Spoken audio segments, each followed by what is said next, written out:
Hola a todos y bienvenidos al canal. En el vídeo de hoy vamos a aprender cómo reducir el rozamiento y el desgaste. En vídeos anteriores vimos qué eran el rozamiento y el desgaste, qué tipos había e incluso cómo caracterizar el desgaste. Ahora, basándonos en que sabemos que se puede producir un desgaste en el contacto entre las superficies, vamos a intentar reducir esto. Para reducir el rozamiento y el desgaste hay dos métodos principales. Uno de ellos es mejorar las características de las superficies en contacto. Por ejemplo, reduciendo su rugosidad o modificando sus propiedades mecánicas, como vamos a ver a continuación. Y la otra manera es lubricar las superficies en contacto. Si se consigue una buena lubricación, se reducirían a la vez el rozamiento y el desgaste de las superficies. Así que vamos a empezar estudiando el efecto de la mejora superficial. La mejora superficial puede tener dos objetivos. El primero es reducir el rozamiento y el segundo es reducir la tendencia al desgaste. Pero es cierto que en muchos casos se pueden conseguir ambas a la vez. Uno de los métodos más habituales para mejorar la superficie es usar recubrimientos antifricción. Uno de los más conocidos es el teflón, que se usa por ejemplo en sartenes precisamente por reducir el rozamiento y sobre todo la tendencia a la adhesión de la comida con la sartén. Pero a nivel industrial, aunque es cierto que este tipo de recubrimientos, como el teflón, se pueden utilizar en algunos casos, es muy habitual encontrarse recubrimientos metálicos o cerámicos, que buscan lograr ambos objetivos al mismo tiempo. Uno de los ejemplos más habituales son las herramientas de corte. Una herramienta de corte, que en general puede ser o de acero rápido o de metal duro, tiene unas determinadas propiedades, pero si queremos que se produzca un menor desgaste e incluso que el rozamiento con la pieza que estamos mecanizando sea menor, es habitual utilizar recubrimientos que suelen tener diferentes colores en función de las propiedades de estos. Uno de los más habituales es este, que tiene color dorado y es nitruro de titanio. Pero hay otra forma de mejorar la superficie sin requerir de recubrimientos, y es el uso de tratamientos superficiales que aumenten, por ejemplo, la dureza. Es cierto que si queremos reducir el rozamiento y el desgaste, podríamos modificar otras propiedades de la superficie, pero como vimos en el vídeo anterior, cuando explicamos la ecuación del desgaste, vimos que una mayor dureza en principio reduce el desgaste. Por eso, cuando una superficie va a estar en contacto con otra y se espera que haya un desgaste importante, es habitual realizar, por ejemplo, un temple superficial que aumente la dureza en esta zona. Y además de estos dos métodos para mejorar la superficie, existen algunos otros mucho menos habituales y que no vamos a ver en este vídeo. Si estudiamos la otra manera de reducir el rozamiento y el desgaste de las superficies, es decir, la lubricación, tenemos que la lubricación consiste en introducir un fluido de una viscosidad adecuada y unas determinadas propiedades entre las dos superficies de contacto. En general, los lubricantes suelen ser aceites o grasas, como ya sabemos, porque seguro que todos habéis engrasado, por ejemplo, la cadena de una bici utilizando o aceite o grasa. Pero estos no son los únicos tipos de lubricantes que hay. En función de la aplicación concreta existen otros tipos. Se podría usar incluso agua. Si os dais cuenta, cuando las aceras están mojadas es más fácil resbalar que cuando estas están secas. Y esto es precisamente a que el agua actúa como lubricante. Y es cierto que cuando pensamos en un lubricante siempre pensamos en fluidos. Como he dicho, normalmente aceite o grasa, pero también podrían ser otros. Pero en la práctica, aunque sea menos habitual, se pueden usar lubricantes sólidos. Uno de los más empleados es el grafito, que se usa por ejemplo para lubricar las cerraduras, aunque también es empleado junto con otros lubricantes sólidos en forja. Como vamos a ver a continuación, la calidad de la lubricación y el efecto que tenga esta en el rozamiento y en el desgaste dependerá de las propiedades del lubricante para las condiciones concretas que tengamos en la situación de trabajo, las propiedades de las superficies y la cantidad de lubricante que tengamos. Para analizar este efecto vamos a trabajar con la curva de Strybeck, que nos ayuda a entender los diferentes tipos de lubricación que existen. Esta que tenemos aquí es la curva de Strybeck, que relaciona el coeficiente de fricción, en general estamos hablando de fricción al deslizamiento porque es la más habitual, es decir, el coeficiente μ de la ley de Hammond-Coulomb que vimos en un vídeo anterior, con el número de Hershey que determina las características del lubricante en la aplicación concreta en la que estemos. Como veis, se calcula como el producto de la viscosidad dinámica por la velocidad relativa de las superficies y dividido entre la presión de contacto. La viscosidad dinámica depende del lubricante que estemos usando, mientras que la velocidad relativa y la presión de contacto dependen de la situación en la que estemos haciendo trabajar a ese lubricante, es decir, de las características del contacto. Si analizamos esta curva, vemos que en realidad no es una curva, sino que son tres. La curva de Strybeck propiamente dicha es esta que tenemos dibujada en verde, ya que es la que determina el coeficiente de fricción en función de las características de la lubricación. Según esta curva tenemos tres zonas. Una primera en la que el coeficiente de fricción es muy elevado y más o menos constante. A partir de un punto, a medida que aumenta este valor, el coeficiente de fricción disminuye muy rápidamente. hasta llegar a un mínimo y a partir de ahí vuelve a aumentar de manera más o menos lineal y lentamente. Según esta curva, el punto óptimo de trabajo es este mínimo del coeficiente de fricción. En esa situación tendremos que el rozamiento es mínimo, evidentemente para una misma fuerza normal. Estas tres zonas en las que he dividido la curva del coeficiente de fricción nos determinan los tipos de lubricación que tendremos. Si estamos sobre este eje de aquí, en realidad el coeficiente de fricción será mucho más alto, ya que será el correspondiente a la fricción seca, pero rápidamente cae hasta un valor que es el que se mantiene constante. Esta zona en la que el coeficiente de fricción es alto, aunque menor que el de fricción seca, y más o menos constante, da lugar a la que vamos a llamar lubricación límite o de contorno, que tiene este aspecto y que vamos a explicar con más detalle a continuación.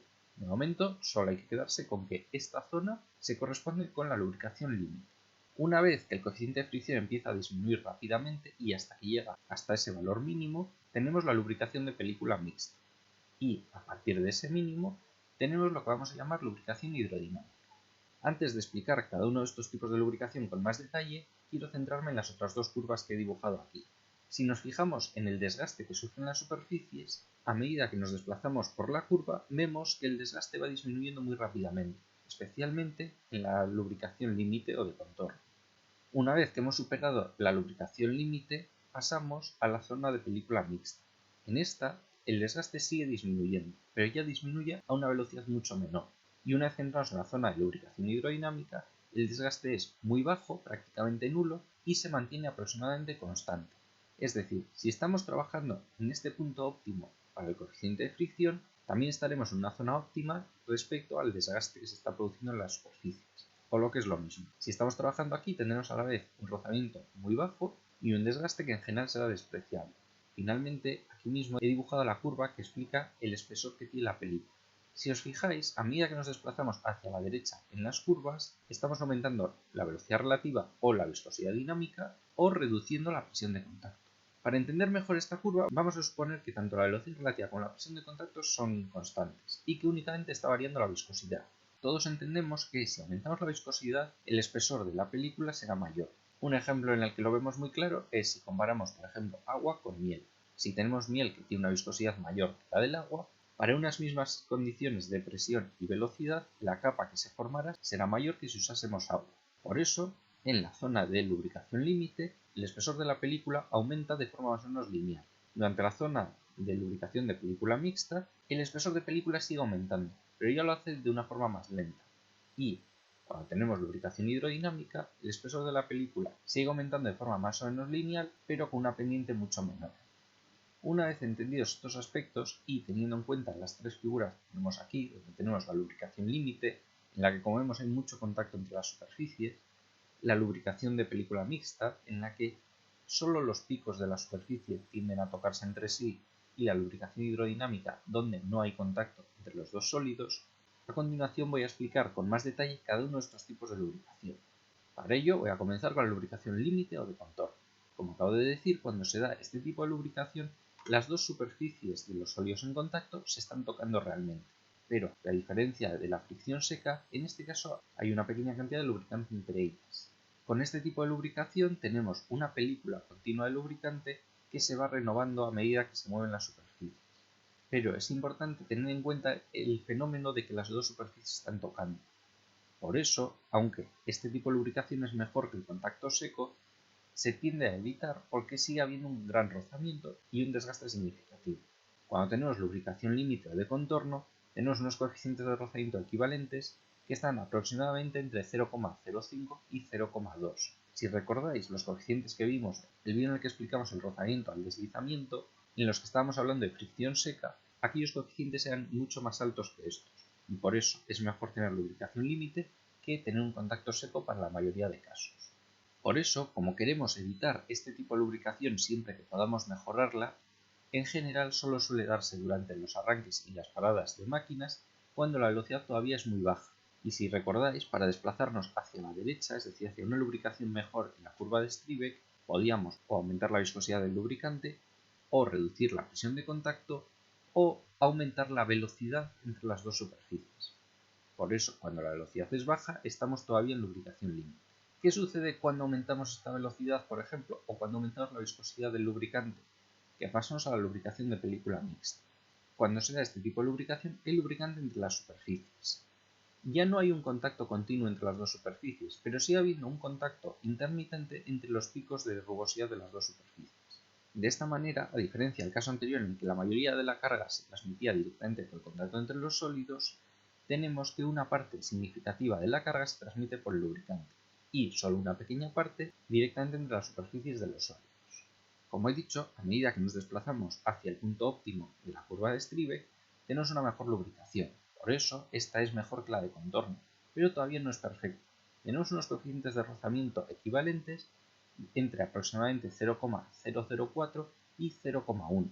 Como veis, menores que en el caso anterior, pero como vais a ver a continuación, todavía se pueden reducir aún más. Este tipo de lubricación es habitual en muchas máquinas y se produce cuando la velocidad no es muy alta. Pero en general, si podemos mejorar la lubricación para que el desgaste sea menor, vamos a intentar hacerlo. Y para lograrlo vamos a pasar a la lubricación hidrodinámica. En este tipo de lubricación ya las superficies no se tocan.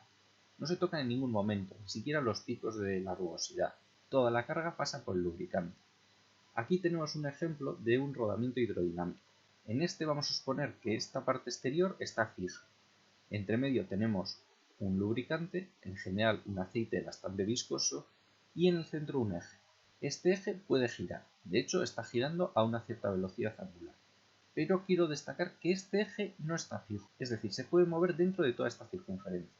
De manera que cuando la velocidad es suficientemente alta, se mete una capa de lubricante aquí que hace que no haya contacto entre las paredes. Y toda la presión se distribuye, según esta curva de aquí, a través del lubricante. A este efecto en el que se genera una capa de lubricante entre las dos superficies es al que llamaremos cuña hidrodinámica. El espesor de la capa en la zona en la que está comprimida es en general de entre unas 2 y unas 100 micras. Así que como veis es una película muy delgada, pero es suficiente para que las superficies no estén en contacto. Gracias a que las superficies no están en contacto, tenemos un rozamiento muy bajo, con un coeficiente equivalente de entre 0,002 y 0,01. Si recordáis, cuando vimos la fricción seca, los coeficientes de rozamiento llegaban hasta aproximadamente la unidad. En este caso tenemos un rozamiento que es unas 100 veces menor en el peor de los casos. Además, el desgaste es muy reducido, ya que como las superficies no están en contacto, con este tipo de lubricación el desgaste se produce principalmente por el rozamiento del lubricante con las superficies, y por tanto es muy reducido. En muchos casos puede ser incluso despreciable. En cualquier máquina nos interesaría tener este tipo de lubricación, pero no siempre es posible. En primer lugar, porque puede ser un sistema algo más caro de producir, ya que debe fabricarse con bastante precisión. Pero además, en muchas aplicaciones no tenemos una velocidad constante que se vaya a mantener. Por eso solemos tener una lubricación límite o de equilibrio, en función de la velocidad y el tipo de movimiento. Pero ¿qué sucede cuando tenemos velocidades muy altas? Que en general vamos a intentar llegar a este tipo de lubricación. Es cierto que durante los arranques y las paradas no vamos a poder tenerla, y como he dicho vamos a tener una de las dos lubricaciones anteriores. Pero el objetivo de las máquinas en las que tengamos velocidades suficientemente altas durante periodos largos de tiempo es pasar la lubricación de contorno y la lubricación de película en el menor tiempo posible y llegar rápidamente a la lubricación hidrodinámica. Un ejemplo en el que se produce este tipo de lubricación son los cojinetes hidrodinámicos.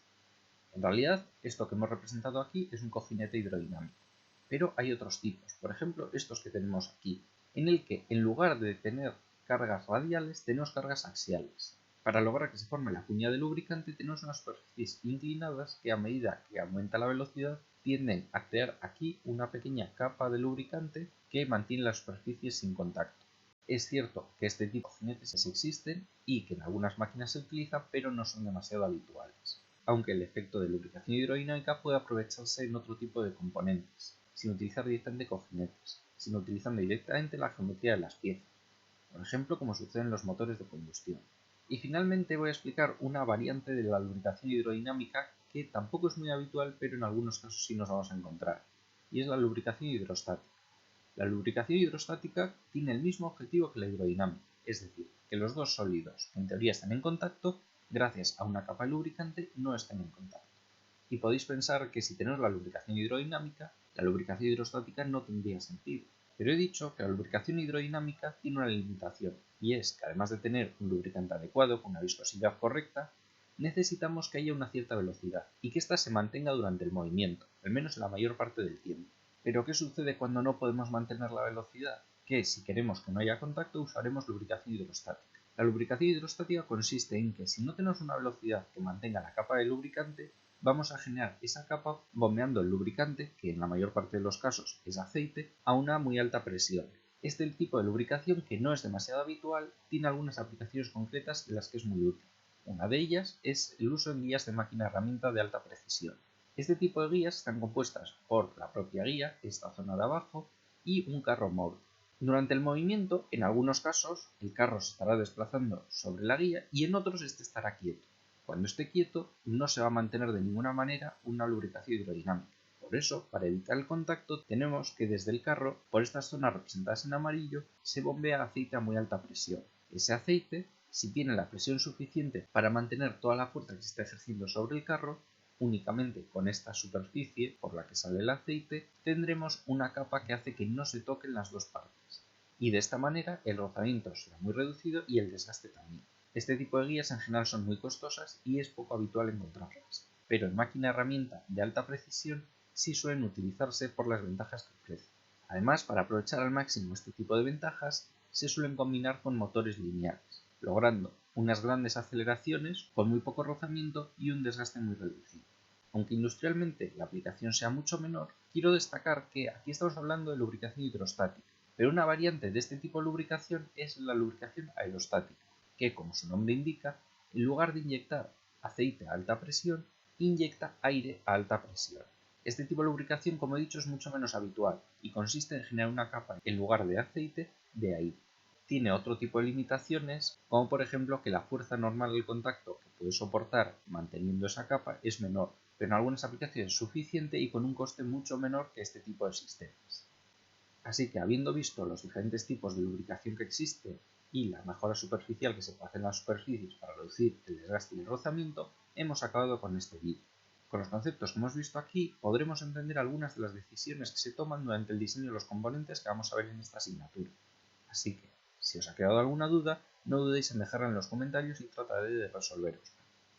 Además, como os digo siempre, si os ha gustado el vídeo, os agradecería que lo compartieseis con vuestros compañeros a los que les puede resultar útil y que os suscribieseis al canal, ya que si veo apoyo en estos vídeos, seguiré trayendo más al canal, tanto relacionados con la lubricación como con esta asignatura en general.